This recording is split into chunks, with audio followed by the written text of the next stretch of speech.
यानी इसमें हम हेडिंग डाले फाइंड द यूनिट डिजिट, यानी इसका मल्टीपल करेंगे तो इकाई का स्थान पे क्या आएगा, यानी इकाई स्थान पे क्या आएगा। तो यहाँ से खाली हमें इकाई स्थान वाला आंसर बताना है, बाकी कुछ ना। तो यहाँ पे जा चुके 16, जा चुके 16, तो 16 यहाँ पे क्या आ रहा है 6, तो इसका आंसर आ जाएगा 6 हो गया। ये देखिए 8 चौके 32, एक खाली इकाई वाला पूछ रहा था, इकाई वाला से मल्टीपल कर दीजिए, 8 चौके 32, 32 आ रहा ना, तो इसका इकाई क्या जाएगा 2 हो गया आंसर। और ये देखिए यानी ये 6 जगह 36, तो इकाई अंक लिए तो 6, फिर 6 हुआ ना, तो फिर 8 छक 48, 8 आया, 8 त्रिके 24, यानी इसका इकाई अंक कितना जाएगा 4 हो गया कंप्लीट आंसर।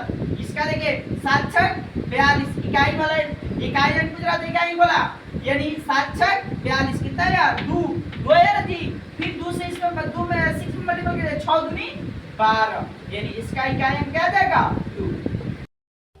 यानी ये क्लास 8 एनसीईआरटी का यानी चैप्टर 5.5 वर्ग और वर्गमूल चैप्टर है। इसमें 5.1 में सबसे पहला यानी क्वेश्चन है निम्नलिखित संख्याओं के वर्गों का इकाई अंक ज्ञात करें। ठीक, यानी ये संख्या दिया गया है, इसके वर्ग का इकाई अंक बताना। तो वर्ग का इकाई अंक जैसे 81 है, तो हम 81 का वर्ग करेंगे। वर्ग करने का मतलब इसी संख्या को 2 बार गुणा, तो क्या हो जाएगा बाबू 81 गुणे 81। इसका शॉर्ट ट्रिक बताया ना, यानी बड़ी संख्या में ये पूरा मल्टीपल नहीं करना है, यानी हमें खाली आंसर से मतलब है। तो इकाई अंक बताना, तो इकाई अंक में यदि इससे इसमें मल्टीपल करेंगे, 1 से 1 में मल्टीपल करेंगे, तो इसका आंसर क्या जाएगा, यानी इकाई अंक 1। बस इसको 2 बार मल्टीपल, तो ये 2 बार लिखेंगे, यानी 272 का स्क्वायर, 272 गुणे 272, ये 2 2 जा 4, यानी इसका इकाई क्या जाएगा 4। ये इसका करेंगे तो यानी इसको भी 2 बार गुणा करेंगे तो ना, यानी 700 लिख देते हैं, जगह कम है यहाँ पे, ठीक है। 799 गुणे 799, 799। चलिए, तो फिर ये 9 81, यानी इकाई क्या जाएगा 1। इतना आसान, पूरा मल्टीपल करने की क्या जरूरत है।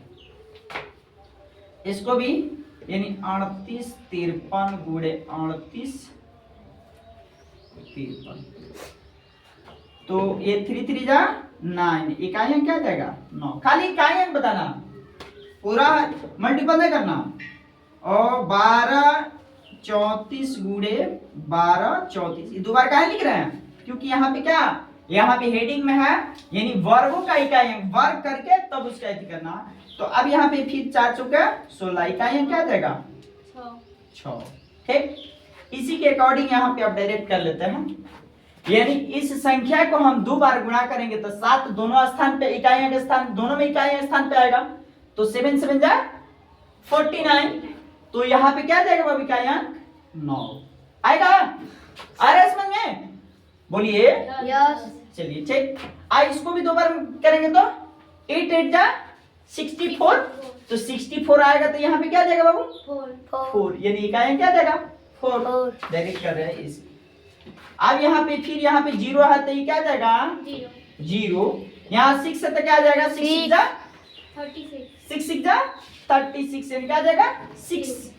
यहाँ 5 है, तो 5 के इकाई अंक पे कितना हो पर 5 लिखा हो, तो क्या आएगा बाबू, कितना हो पर 5 लिखा हो तो क्या आ जाएगा 5 का यस। यानी 25 होता है, तो हम क्या लिखेंगे 5। ये ओनली यूनिट डिजिट बताना है, तो यूनिट डिजिट 5। क्वेश्चन नंबर 2 देखते हैं, यानी दूसरा में निम्नलिखित संख्याएं, निम्नलिखित संख्या पूर्ण वर्ग संख्या नहीं है, इसका कारण। ठीक, यानी ये संख्याएं दी गई है, ये पूर्ण वर्ग संख्या नहीं है, इसका हमें कारण बताना है कि ये पूर्ण वर्ग संख्या नहीं है तो क्यों नहीं। ठीक, अब ये क्वेश्चन करने से पहले हम कुछ एक्स्ट्रा देख लेते हैं। जैसे आप लोग 1 से लेके 20 तक वर्ग लिखे थे, ठीक, उसमें हम ये देखे थे कि यानी एक दो बात एक्स्ट्रा, क्योंकि यानी किसी भी संख्या का वर्ग करते हैं तो उसके इकाई स्थान पे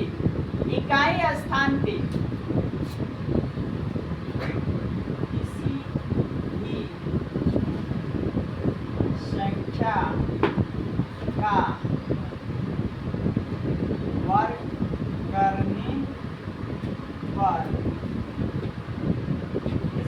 वर्ग करने पर न आने वाली संख्या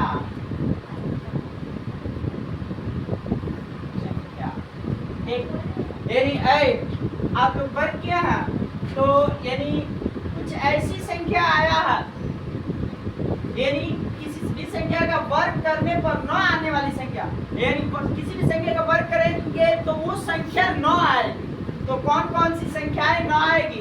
देखिए, ये किसी संख्या का वर्ग करते हैं तो उसके इकाई स्थान पे क्या नहीं आएगा? एक तो दो नहीं आएगा, ठीक, चाहे कितना भी मतलब किसी भी संख्या का वर्ग करेंगे तो उसके इकाई स्थान पे दो नहीं, ठीक, किसी भी संख्या का वर्ग करेंगे तो उसके इकाई स्थान पे तीन नहीं आएगा, ठीक, किसी भी संख्या का वर्ग करेंगे तो उसके इकाई स्थान पे सात नहीं आएगा। क्या क्या? दो तीन सात, क्या क्या? दो तीन सात, एक तो आ जाएगा, ठीक।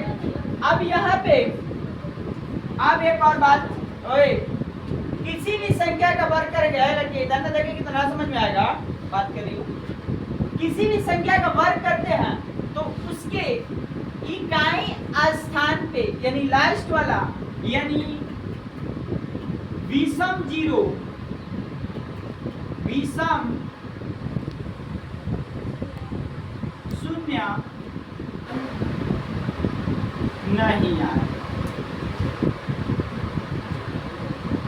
विषम शून्य कहने का मतलब एक शून्य या ट्रिपल शून्य या 5 शून्य, ये सब क्या होगा? ये विषम शून्य हो गया, यानी विषम संख्या वाला शून्य हो गया।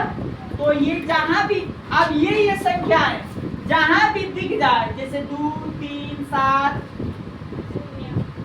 यानी विषम शून्य, ठीक है, जिसमें शून्य की संख्या क्या हो? विषम, ये जहां भी दिख जाए हम देख के डायरेक्ट वहां पे लगा देंगे कि क्या है, यानी इसका पूर्ण वर्ग नहीं। तो यानी हमारे लिस्ट में क्या क्या शामिल है? जैसे इसमें 7 है, ठीक है, इसके इकाई के स्थान में क्या 7 है, 7 है तो इसका पूर्ण वर्ग होगा? नहीं होगा। इसका पूर्ण वर्ग, इसका पूर्ण वर्ग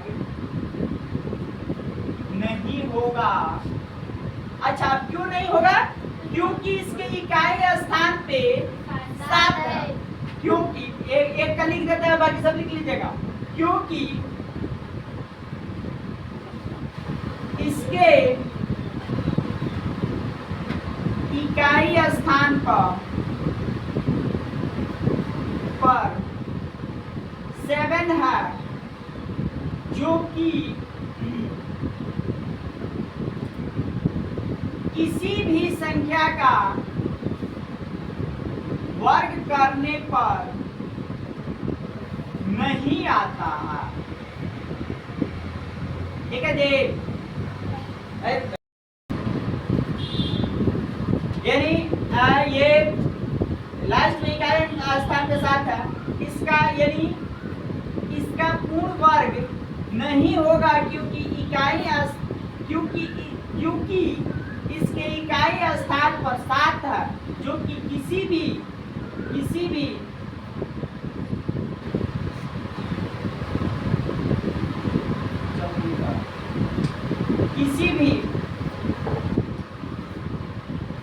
संख्या का वर्ग करने पर 7 नहीं आएगा।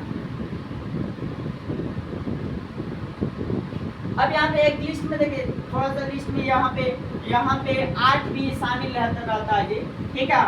जैसे 8 भी शामिल है, यानी 2 3 7 8, यानी 8 भी इसी लिस्ट में शामिल है कि 8 का यानी किसी भी संख्या का वर्ग करेंगे तो उसके इकाई स्थान पे 8 नहीं आएगा।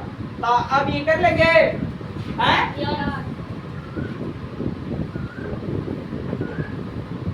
अब बताओ, इसी के अकॉर्डिंग ये लिख लेंगे हैं? यानी ये भी पूर्ण वर्ग नहीं है, पूर्ण वर्ग नहीं है क्योंकि इसके इकाई स्थान में क्या है? 3 है, और 3 एक ऐसी संख्या है जो कि किसी भी संख्या का वर्ग करते हैं तो उसके इकाई स्थान पे 3 नहीं आता।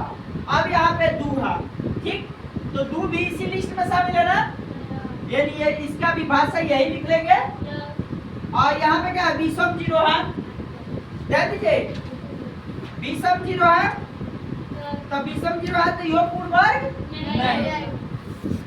यहाँ पे क्या है? 2 है, तो 2 है तो योग इसका भी पूर्ण वर्ग नहीं होगा। यहाँ पे क्या है? विषम 0 है तो इसका भी पूर्ण वर्ग नहीं आएगा। लास्ट क्वेश्चन था इसमें 50 50 यहाँ लास्ट में क्या है? 0 एक और 0 है ना, विषम 0 है तो डायरेक्टली देख के ही कह देंगे कि क्या है? इसका पूर्ण वर्ग नहीं है। चलिए देखते हैं नेक्स्ट क्वेश्चन।